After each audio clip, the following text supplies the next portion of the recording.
Om Jnanatimirandasya Gnananjanashalakaya Chakshurunmilitam Yena Tasmai Shri Gurave Namaha. Namo Om Vishnu Padaya Krishna Pristhaya Bhutale Srimate Bhakti Vedanta Swami Niti Namine. Namaste Saraswate Deve Gauravani Pracharine Nirvishesha Shunyavadi Paschatya Desha Tarine. Jaya Shri Krishna Chaitanya Prabhu Nityananda Shri Advaita Gadadhara Shri Vasadi Gaura Bhakta Vrinda. Hare Krishna Krishna Krishna Hare Hare, Hare Rama Rama Rama Hare Hare. So in this description we are seeing that the four Kumaras, in the previous verses we saw, they crossed over the 6 entrances of Vaikuntha Puri, and they were not at all attracted to the different decorations which they saw in the different gates. They were very anxious to see the Lord, and thus they came to the 7th door. So at the 7th door, they saw what they saw is being described here. Before they could enter into the Vaikuntha planet of the Lord, before they could see the Lord, now they are at the 7th gate. So at the 7th gate, they saw, in the last verse we saw, Saman Vyavasav Deva, 2 godly beings nearly of the same age. So they were the 2 doorkeepers of the Lord at Vaikuntha planet, Jaya and Vijaya. So in the previous purport, Prabhupada described this. At the 7th door, they found 2 doormen of the same age. And then Prabhupada explains, what does it mean? Significance of the doormen's being of the same age is that in Vaikuntha planet, there is no old age. So what is the significance that both of them were of the same age? No one can make out. He is more older or he is more older. Whether Jaya is elder or Vijaya is elder, you cannot make out, because they look of the same age. Even when the time passes in the Vaikuntha planet, the body does not deteriorate, the body does not become old. In the material world, suppose, now this is a flower garland. We can see in the material world, this flower garland, it remains fresh for some time. But as the time passes, it becomes old. Right? It is no more fresh. It does not have any more that kind of fragrance when it is very, very fresh. Why? Because time has an effect in the material world on everything. So as long as even this body we can see, as long as the spirit soul is there, this body is also active. As soon as the spirit soul leaves this body has no more activity. All activities of the body, all activities of different organs, whether it is brain, whether it is mind, whether it is the different systems in working in this body, everything stops. But in the material world, the spirit soul is also conditioned. So it is conditioned in such a way that even though it is present in this body may remain active, but this body also undergoes the phases of changes, even though the soul may be present. So there is birth, then there is old age. So dwindling happens as the time passes by. This does not happen in the spiritual world. Even when the time is passing by, whether it is day, whether it is night, it does not matter. Even when the years are passing by, one does not become old. And that is how you find when we paint the pictures in, all Krishna pictures, if you see, thousands and thousands of pictures are there. Nowhere you will find that Krishna is painted with grey hairs, white hairs. Navayovanam cha, that is spiritual world. Always fresh youth, the Lord looks like. So similarly, all the inhabitants of Vaikuntha are always fresh youth. So, Prabhupada is saying here, the significance of doormans being of the same age is that in Vaikuntha planet there is no old age. One cannot distinguish who is older than whom. So, when the four Kumaras saw these two doormen of the same age, they also saw that these two doormen, they are garlanded with fresh flowers. That is what is described here. So here it is said, Matta Dvirepa. Matta means intoxicated. Dvirepa means it is referring to the bees. So the bees, they were like being intoxicated. To what they were intoxicated? They were intoxicated by the flowers which these two doormen were wearing. So they were going around and sitting on that flower garland. So Prabhupada explains, their garland attracted swarms of bees because they were garlands of fresh flowers. So they were the garlands of fresh flowers. So automatically when the garlands are fresh, just like if this garland becomes, if it is no more fresh, you won't find bees coming to this. But bees will always be attracted when the garlands, when the flower is fresh, because they can find that nectar, that pollen, that smell in that fresh flowers.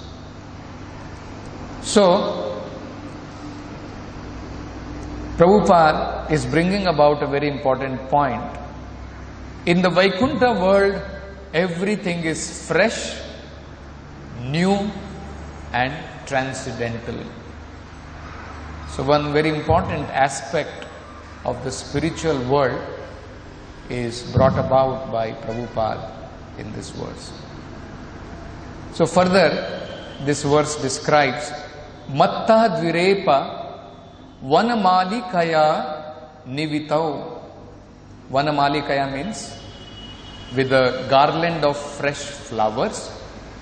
Nivitau means it was hanging on the neck. And Vinastaya, and it was placed around the neck. It was hanging in the neck. It was placed around the neck. Vinastaya means placed around. It was also placed around Asita Chatushtaya Bahu. Asita means blue and Chatushtaya means four. Bahu means hand. So this garland was not only hanging on the neck, it was placed around between Madhye. Chatushtaya Bahu Madhye, between the four hands. Suppose now, when we wear a garland, it is placed between the two hands. And because the inhabitants of Vaikuntha, all of them have four hands like Vishnu, so the garland is placed between the four hands. And then, the response of the two doormen is also described here, which Prabhupada will elaborate in the next verse. So Prabhupada has not described much about the response of the two doormen here. In the verse it says, Vaktram Dhruva Kutilaya Sfuta Nirgamabhyam. So Vaktram means the face. How their face was? Dhruva Kutilaya. Their the eyebrows, they were bent like the bow. Kutilaya means arched. So they were arched. Just like, you see a bow, it is arched. So generally when a person becomes little angry, when a person becomes little anxious or agitated, his eyebrows turns. It becomes arched. So that is what is being described. Vaktram Bhruva Kutilaya. Sfuta means snorting. Nirgamabhyam. And through their nostrils, because they were breathing heavily, Nirgamabhyam means breathing. So there was a snorting sound. So just like when a person becomes little anxious or in anxiety, then you can hear his sound from his nostril. And then Rakta Ikshanena Cha Manat Rabhasam Dadhanau. So their eyes were also reddish. Rakta Ikshanena Cha. So with their reddish eyes and Chamana, somewhat, not fully, but somewhat they looked like Rabhasam. They looked little agitated. And with that agitation, Dadhanau, they glanced at the four Kumaras. So Prabhupada translates, the two doormen were garlanded with fresh flowers, which attracted intoxicated bees, and which were placed around their necks and between their four blue arms. From their arched eyebrows, discontented nostrils and reddish eyes, they appeared somewhat agitated. So this is being described here. Now in Bhagavatam, there is a very beautiful verse which describes spiritual situation, which describes about spiritual platform. So there it says, this comes in 4th Canto, and Prabhupada in purport also describes very beautifully about that verse. Navyavat hridaye yat gnaha brahma etat brahma vadibihi. What is Brahman? In Bhagavad Gita we find Brahman is also described. Brahman platform is described. Anybody remembers? What is Brahman platform? What is the quality of being at Brahman platform? Very famous verse. Many times Prabhupada quotes that verse. Anantarupa. Brahma bhuta prasan atma na sochati na kankshati sama sarveshu bhuteshu mad bhakti labate param. So what is Brahman platform? When one crosses over material platform, when one is no more on the matter platform and he is on spiritual platform, then there is a distinction completely. In material platform, we are always having lamentation, right? We are not happy. That happiness is actually illusory. What we say is happiness is actually illusory. Otherwise, on material platform, there is no happiness. And always life is filled with lamentation. And we always make a distinction. I am big, he is a Brahmana. This is woman, this is child. I am American, I am intelligent. There are all different kind of distinctions we make on material platform. The moment one reaches spiritual platform, then all activities, our behavior, everything is completely changed. When a person is on spiritual platform, his activities are different. His behavior is different. His perception of the world is different. So, it is described there Brahma Bhuta Prasannatma. The moment a person reaches Brahman platform, you can always see that he is always jubilant.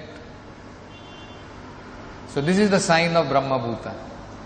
So if we are on material platform, then we will always find that we are not actually happy.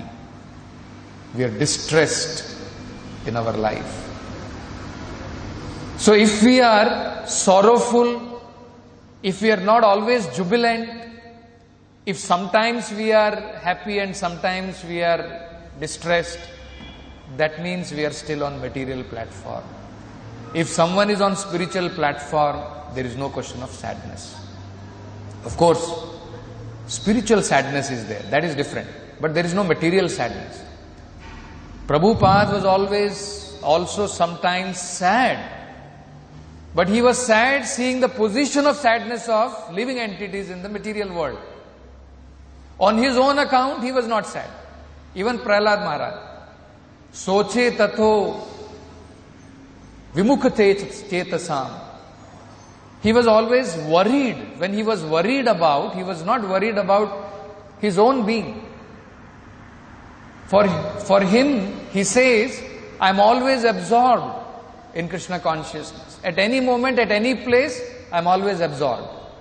But still I have a worry. What is the worry? He is worrying about the living entities who are Vimukha Chetasam, who have turned away from the Lord. He is sorrowful about them. So not that, that is a transcendental sorrow. That is different. Material sorrow. Na sochati, na kangshati. So there is no such lamentation. And there is no hankering for anything.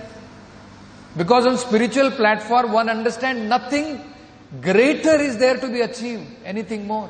I don't require. On material platform, always you will find a competition is always there. One has even crores in his bank balance, he is still not satisfied. He is still hankering, one more zero should increase. Prabhupada explained, somebody is having 1,000 rupees, he is thinking how to make it 10,000. Somebody is having 10,000, he is thinking how to make it 1 lakh. So he is not satisfied. 1 lakh, he is thinking how to make it 1 crore. And even with crore, he is not satisfied. You see, this is material platform. Never satiated, never satisfied. So on spiritual platform, one understands there is nothing greater to be achieved. So he is always satisfied. Brahma Bhuta Prasannatma na sochati na kangshati. And then there is no distinction. Sama Sarveshu Bhuteshu. He sees all the living entities with equal vision. So similarly, in Bhagavatam, what is spiritual platform is very nicely described. It is described that the Lord who is seated in the heart of the devotees, one who has reached spiritual platform, the Lord seated in the heart always gives him fresher, newer and newer taste to the devotee. Always the devotee feels freshness in everything he does about spiritual activities. Whether it is the chanting of the names of the Lord, whether it is hearing Krishna Katha, whether it is being engaged in the service of the Lord, the devotee always feels freshness. And that freshness is given by the super soul seated in the heart. So that is called Brahma Bhuta platform. So that is very beautifully described in Bhagavatam. Navyavat hridaye yat gnaha. Gnaha means the knower, the supreme knower, the super soul in the heart. Navyavat hridaye. He always, ever increasingly fresh taste the Lord gives in the heart of his devotees. Brahma etat. And that platform is called as Brahman platform. By whom it is called? Not by ordinary people. They cannot understand. Ordinary people cannot appreciate spiritual platform. Isn't it? They will be thinking what these people are doing, always singing same Hare Krishna, Hare Krishna. Yeah, they will always be thinking like that. We have varieties of songs. We have songs of Kishore Kumar, we have songs of Rafi or this Mangeshkar. Isn't it? They'll be always thinking like that. And what are these people? They have no varieties. Always only Hare Krishna mantra they are singing. Actually, they cannot understand the spiritual variety. Even in the same Hare Krishna mantra, there is spiritual variety. That they cannot understand. Because the Lord, seated in the heart, who is Akhila Rasamrita Sindhu, He is the storehouse of all rasas. Whatever different, actually what rasa we are getting in the material world, it is all stale rasa. It is all static rasa. There is no dynamism in that. Actually, if you see, it is all same thing. Ahara, Nidra, Bhaya, Maitri. Only these four things in varieties. That's all. Isn't it? But in the spiritual life, it is not like that. So, Brahma etat Brahmavadibihi. By the Brahmavadibihi, those who know absolute truth, they describe this as spiritual platform, as Brahma, as Brahman platform. What is it? Navyavat hridaye yat gnaha. Always the heart is filled with ever fresh rasas of spiritual taste. And that is done by the Supreme Soul seated in the heart of the devotees. So Prabhupada translates that always engaging in activities of devotional service, devotees feel ever increasingly fresh and new in all their activities. All activities. Whatever activities they do, they always feel fresh and new. Not that actually, why we start feeling sleepy in our chanting is because we are not feeling fresh and new. If you were to feel fresh and new, you will not sleep. Correct? If you are enjoying, if you are tasting, if you are able to relish the holy name of the Lord, if you are able to relish the service of the Lord, then we will not feel fatigued, we will not feel tired, we will not feel hackneyed, isn't it? We will not feel, indifferent to it. So over a period of time, we develop indifference to the holy name, and that's how we feel tired, we feel sleepy. This is because that newer and newer rasas we are not able to taste. Just imagine, Prabhupada gives the example. Prabhupada in that purport he will talk about. Prabhupada says that there are examples. The example of, I think that is Rupa Goswami. He says millions of tongues. Right? Just read that Prabhupada says, I think. Yeah, Rupa Goswami. Prabhupada says, a devotee is inspired by the super soul within the heart to advance in devotional service in a variety of ways. See? The Lord helps in varieties of ways so that the devotee can advance in spiritual life. Gives him varieties of ways. Do service like this. You can increase Krishna consciousness like this.